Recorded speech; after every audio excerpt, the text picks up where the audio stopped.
Hola. Les doy la bienvenida al canal Revelación de Reddit. Por favor, no olviden dejar un me gusta y suscribirse, ya que eso es muy importante para el crecimiento del canal. Estamos comenzando. Estábamos casados hacía años, y como cualquier pareja, teníamos nuestros altos y bajos. Pero esto era diferente. Sandy, mi esposa, parecía distante de una manera que no lograba identificar del todo. Las conversaciones se habían convertido en monólogos, y su risa, que solía llenar la casa, había sido reemplazada por el silencio. Al principio, lo atribuí al estrés. Tuvimos un periodo difícil después del incendio que destruyó nuestra antigua casa, y mudarnos a la casa de mi abuela no era exactamente el nuevo comienzo que ella había imaginado. Pero algo en su comportamiento dejaba claro que no se trataba solo del incendio. Pequeñas cosas comenzaron a acumularse. Llegaba tarde del trabajo, culpando a reuniones que aparentemente no existían. El celular, que antes dejaba casualmente sobre el mostrador de la cocina, ahora estaba pegado a su mano, siempre con la pantalla hacia abajo. Luego vinieron las noches en que olvidaba usar el anillo de bodas, alegando que tenía prisa o que ya no le quedaba bien. Intenté ignorarlo. Me convencí de que toda relación pasa por etapas y que quizás esto era solo un momento en el que necesitábamos reconectarnos. Pero no pasó mucho tiempo antes de darme cuenta de que yo era el único intentando. El punto de inflexión para mí no fue algo dramático, sino los pequeños momentos del día a día. Una noche, le pregunté si quería ver uno de sus programas favoritos conmigo, algo que solíamos hacer casi religiosamente. Me miró como si le hubiera pedido resolver una ecuación matemática complicada. No, estoy cansada, dijo sin siquiera levantar los ojos del celular.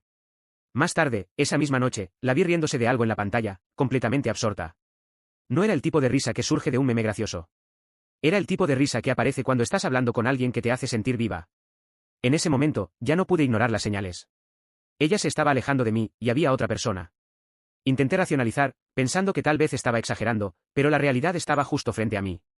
Las pequeñas provocaciones, el cambio repentino en su guardarropa y la total falta de intimidad apuntaban a la misma conclusión: no solo estaba cansada de ser mi esposa, o ya estaba con alguien o lo estaba considerando seriamente. Sabía que necesitaba abordar el tema, pero ¿cómo iniciar esa conversación? Oye, ¿me estás engañando? No es algo que se diga casualmente durante la cena. Así que esperé. Observé. Comencé a notar patrones, como de repente recordaba que tenía compromisos o cómo cambiaba su tono al mencionar ciertos nombres en las conversaciones. No solo estaba distante. Ella ya no estaba allí, al menos emocionalmente. Era como vivir con una extraña. Mirando hacia atrás, creo que una parte de mí ya lo había aceptado. Ella lo hacía más fácil al tratarme como si no existiera. Pero aún quedaba una parte de mí que esperaba que, tal vez, pudiéramos arreglarlo. Que si le daba suficiente espacio, volvería a mí. Era una tontería, lo sé. Pero cuando construyes una vida con alguien, no te rindes sin luchar. O al menos, eso pensaba en ese momento. Lo más difícil no era la sospecha en sí, sino la espera. Esperar a atraparla en una mentira, a que admitiera lo que yo ya sabía, o a que le importara lo suficiente como para intentar esconderlo. Me sentía viviendo con el tiempo contado, como si cada interacción fuera solo un paso más cerca de lo inevitable. Y en el fondo, creo que ella también lo sabía. La noche en que todo se derrumbó no comenzó de manera extraordinaria. Llegué a casa del trabajo, como de costumbre, y la casa estaba en silencio. Era invierno, así que ya estaba oscuro, y cuando estacioné en la entrada, noté algo extraño de inmediato: su coche no estaba en el garaje, y la luz del porche estaba apagada.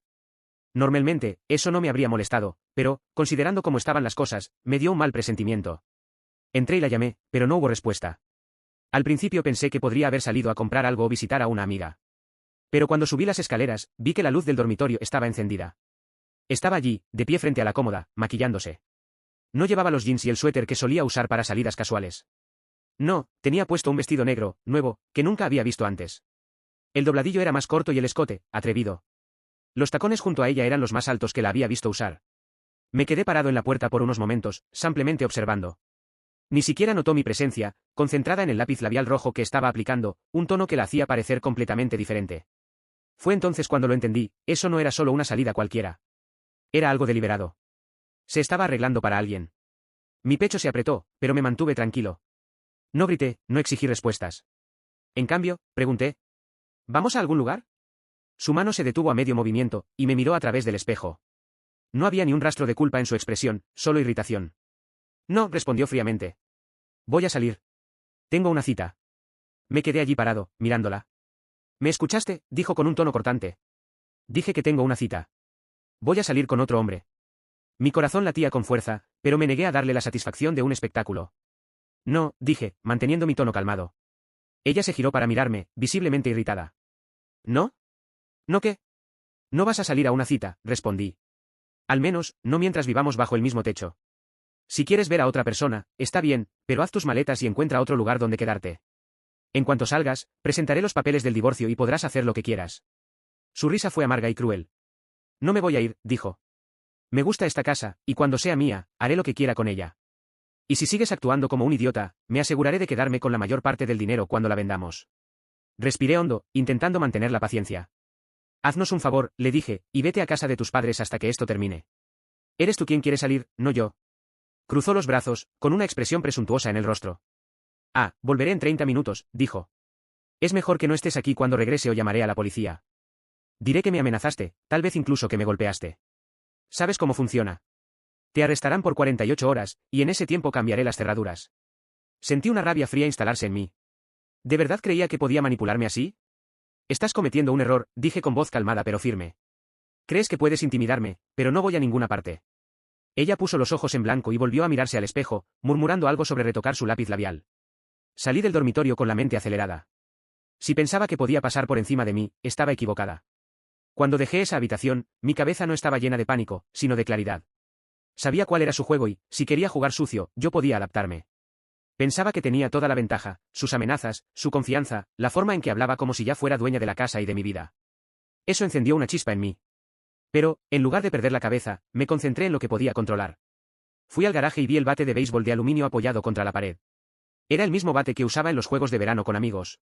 Lo tomé, sintiendo su peso en mi mano.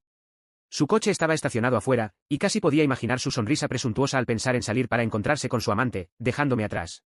Bueno, no esa noche. Caminé hasta el coche y le di 4 buenos golpes, rompiendo los faros delanteros y traseros, dejándolo inutilizable para conducir de noche. Pero no había terminado. Conocía su rutina, el bolso siempre quedaba en la encimera de la cocina. Y ahí estaba, exactamente donde lo esperaba. Abrí el bolso, teniendo cuidado de no desordenar nada, y encontré el celular. Una parte de mí casi se rió de lo predecible que era. Llevé el aparato al garaje, retiré la batería y con un golpe firme del martillo, partí el celular en 3 pedazos. Satisfecho, devolví los trozos al bolso, excepto la batería. Esa noche no haría llamadas. En el bolso también noté un paquete de preservativos. Por un momento, consideré perforarlos con un alfiler solo para provocarla, pero desistí. Probablemente me acusaría de intentar incriminarla, y no necesitaba ese dolor de cabeza. Cuando entró en la cocina, estaba completamente arreglada, vestido negro, tacones altos y ese lápiz labial rojo ridículo. Me miró con una mezcla de irritación y presunción, como si ya hubiera ganado el juego enfermizo que estaba jugando. Fuera, dijo, señalando la puerta, como si yo fuera un intruso. No me moví. En su lugar, me serví una taza de café y me apoyé contra la encimera, dando un sorbo lentamente. Buena suerte con tu noche, dije casualmente. Sus ojos se entrecerraron. ¿Qué hiciste?, preguntó con voz cortante. Sonreí y tomé otro sorbo. ¿Por qué no revisas tu coche?, sugerí. Sus tacones resonaron con fuerza en el suelo mientras salía furiosa por la puerta principal. Momentos después, escuché sus gritos, enfurecidos, frustrados, furiosos. Regresó a la casa con el rostro rojo de rabia. ¿Qué hiciste con mi coche?, gritó. Encogí los hombros, manteniendo el tono ligero. Está estacionado en la calle. Cualquier cosa pudo haber pasado. Maldito, gruñó. Voy a llamarlo para que me recoja. Adelante, respondí, señalando su bolso. Vas a necesitar el celular para eso. Su rostro se congeló por un segundo antes de sacar el celular del bolso. Cuando se dio cuenta de que no funcionaba, su furia alcanzó otro nivel. ¿Rompiste mi celular? Crucé los brazos y me recosté. Tal vez deberías haberlo cuidado mejor. En ese punto, prácticamente vibraba de ira. Cambió los tacones por zapatillas y salió de la casa furiosa, probablemente pensando en tocar la puerta de algún vecino para pedir un teléfono prestado. Observé por la ventana mientras iba de casa en casa, cada vez más frustrada cuando nadie abría. Cuando llegó al final de la calle, ya estaba gritando. Me apoyé en la encimera, bebiendo mi café, y esperé. Sabía que era solo cuestión de tiempo antes de que ella encontrara a alguien dispuesto a ayudarla o se desesperara lo suficiente como para llamar a la policía. De cualquier manera, yo estaba preparado. Ella pensaba que estaba en control, pero, cuando esa noche terminara, se daría cuenta de lo equivocada que estaba. No tuve que esperar mucho antes de que las cosas tomaran un giro inesperado, aunque no era lo que anticipaba. Mientras tomaba mi café, podía escuchar el sonido de sus tacones golpeando el suelo en el piso de arriba, seguido de un silencio absoluto. Eso fue mi señal para averiguar qué estaba tramando. Miré por la ventana justo a tiempo para verla caminando hacia el garaje. No abandonaría sus planes tan fácilmente. La cuestión es que conocía a Sandy. Era impulsiva, claro, pero predecible. En su desesperación, probablemente ya había asumido que su coche estaba fuera de servicio y creía que yo había dejado mi Suburban, la bestia, como ella solía llamarlo, en el garaje, listo para salvar su noche. Lo que no sabía era que había desconectado el motor de la puerta del garaje más temprano, anticipándome a algo exactamente como eso. La seguí silenciosamente y espié desde la puerta lateral mientras ella se subía al asiento del conductor de la bestia. El motor rugió con un sonido profundo que resonó en el garaje. Por un segundo, consideré detenerla, pero decidí dejar que se enredara en su propio error. Presionó el botón para abrir la puerta del garaje, y al no obtener respuesta, lo intentó de nuevo. La frustración se dibujó en su rostro, pero, en lugar de detenerse a pensar, hizo lo más típico de Sandy, pisó el acelerador. La bestia avanzó con fuerza, chocando contra la puerta del garaje con un crujido metálico que me erizó la piel. Los 454 caballos de fuerza del motor fueron demasiado para la vieja puerta. El sonido de metal desgarrándose y madera rompiéndose llenó el aire mientras la bestia destrozaba la puerta, arrastrando los restos con ella. Pero eso no fue lo peor. Estacionado justo detrás de la entrada del garaje, en el peor lugar posible, había un coche de policía. 2 agentes acababan de llegar debido a las amenazas previas de Sandy de llamar a la policía. La bestia colisionó con el coche patrulla con tanta fuerza que lo empujó varios metros hacia atrás, dejando el frente del vehículo aplastado como un acordeón. Uno de los agentes acababa de abrir la puerta del conductor cuando ocurrió el impacto. La puerta se cerró violentamente, desequilibrándolo y lanzándolo al suelo. Su compañero, un pelirrojo que recordaba de la secundaria, ya estaba en movimiento, sacando a Sandy de la bestia por el cabello antes de que siquiera procesara lo que acababa de suceder. ¡Al suelo!, gritó el policía pelirrojo, su voz resonando en el vecindario. Sandy gritó algo incoherente, forcejeando mientras era arrastrada al suelo. Ni siquiera intentó resistirse correctamente, solo sollozaba y maldecía mientras el agente la esposaba. Mientras tanto, corría a comprobar cómo estaba el policía que había sido golpeado. Su nariz claramente estaba rota, y la sangre corría por su rostro, pero estaba consciente. «Quédate quieto», le dije, sosteniendo su cabeza para mantener su cuello estable. «La ayuda está en camino».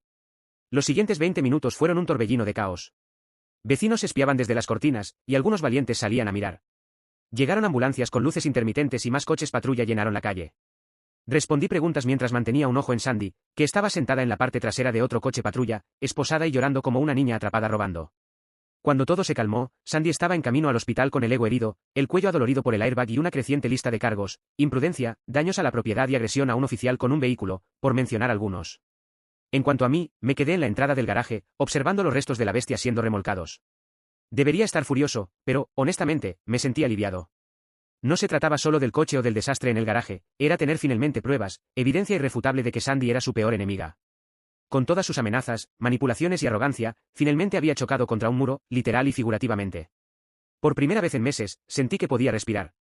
Los días posteriores al caos fueron una mezcla de entrevistas con la policía, consultas con abogados y llamadas incómodas de conocidos en común que habían oído hablar del fiasco. Sandy no tardó en empeorar las cosas para sí misma. Después de ser liberada bajo fianza, pagada por sus padres, claro, vació casi todos los centavos de nuestra cuenta bancaria conjunta. $9.000 desaparecieron en un instante, dejándome con solo 1.000 a mi nombre. No me sorprendió. Era solo otro movimiento desesperado de alguien que aún creía que tenía el control. Mi abogado y yo comenzamos a trabajar de inmediato. Por suerte, ya había anticipado algo así meses atrás. Antes de que las cosas se salieran de control, transferí la propiedad de nuestra casa al nombre de mis padres. Legalmente, ni siquiera estaba a mi nombre. Sabía que Sandy exigiría la mitad de todo, y yo no iba a permitir que lo consiguiera. No tenía idea de lo que estaba a punto de enfrentar. En nuestra primera reunión con los abogados, Sandy apareció con el suyo, un sujeto mediocre con un peinado ridículo que claramente pensaba que sería un caso fácil. No perdieron tiempo en presentar sus demandas. Ella quiere la casa o la mitad de su valor, comenzó su abogado, deslizando una pila de papeles por la mesa. También estamos solicitando todos los muebles nuevos, los electrodomésticos y una parte del pago del seguro por el incendio. Miré a mi abogado, quien ni siquiera pestañeó. En su lugar, sacó tranquilamente un documento y lo entregó. La casa no es propiedad conyugal, explicó. Pertenece al padre de mi cliente. Sandy no tiene ningún derecho legal sobre ella. Su rostro palideció por un momento, pero pronto se recuperó y se inclinó para susurrar algo a su abogado. Él revisó el documento, con una expresión que se tensaba más con cada palabra que leía. Esto no puede ser correcto, murmuró. Pero lo era. No tenían nada. En cuanto a los muebles y electrodomésticos, continuó mi abogado, tenemos recibos que demuestran que fueron comprados con fondos de la cuenta del padre de mi cliente. Tampoco son bienes conyugales. La frustración de Sandy era palpable. Cruzó los brazos, lanzándome una mirada de reproche, como si la hubiera traicionado personalmente, lo cual era irónico, considerando las circunstancias. Me estás dejando sin nada, finalmente explotó. Eso no es del todo cierto, respondió mi abogado con tranquilidad. Estamos dispuestos a dejarle uno de los juegos de dormitorio, por nostalgia. Casi podía escuchar sus dientes rechinando.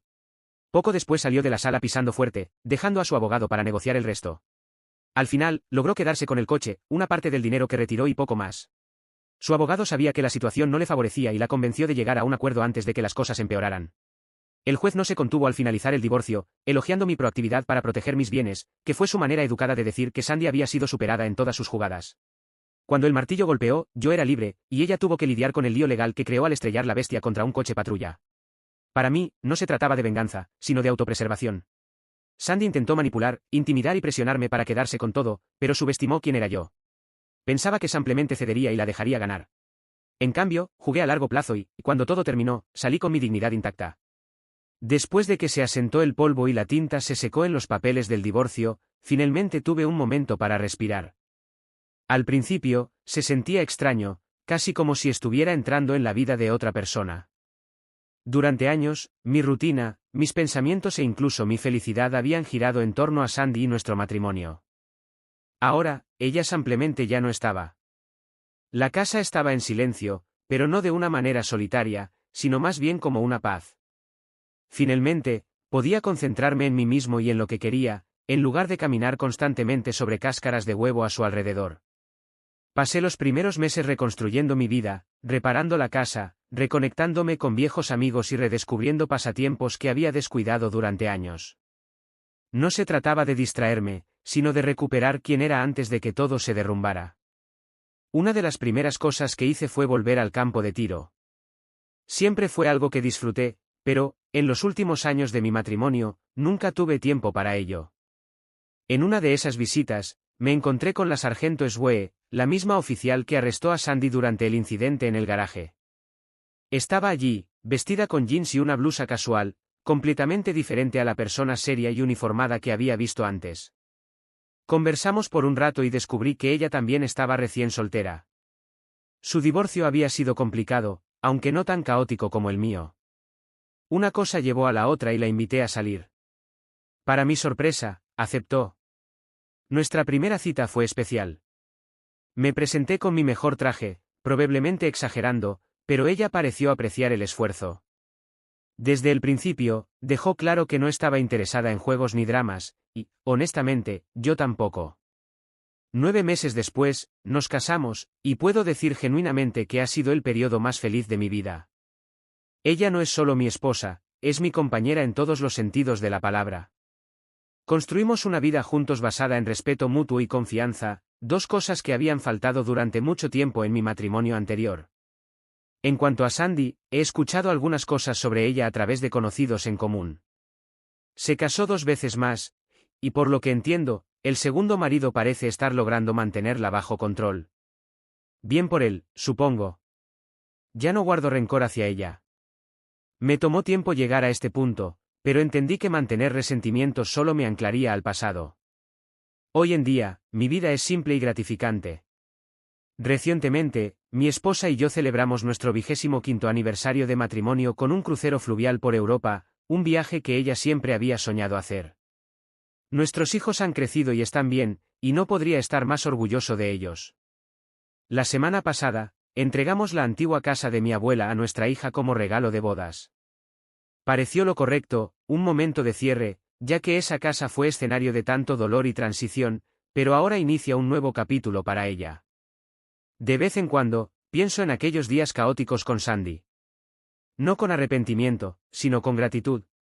Me enseñaron mucho sobre quién soy y lo que soy capaz de enfrentar. La vida no siempre sigue el plan, pero a veces son los desvíos inesperados los que nos llevan exactamente a donde debemos estar. Y estando donde estoy ahora, no cambiaría nada. Conclusión y revelación en Reddit.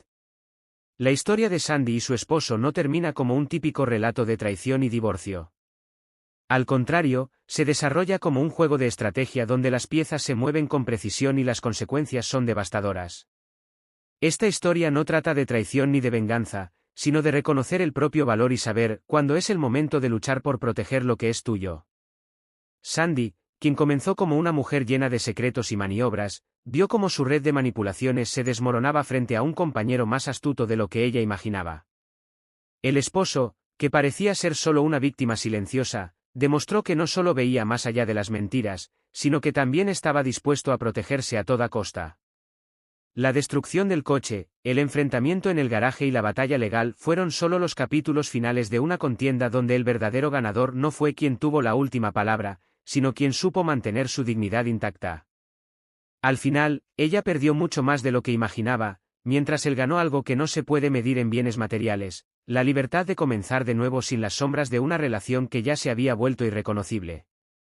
La pregunta que queda es, ¿qué hará Sandy ahora, tras ser desenmascarada? ¿Y cómo usará él esta nueva oportunidad para reconstruir su vida?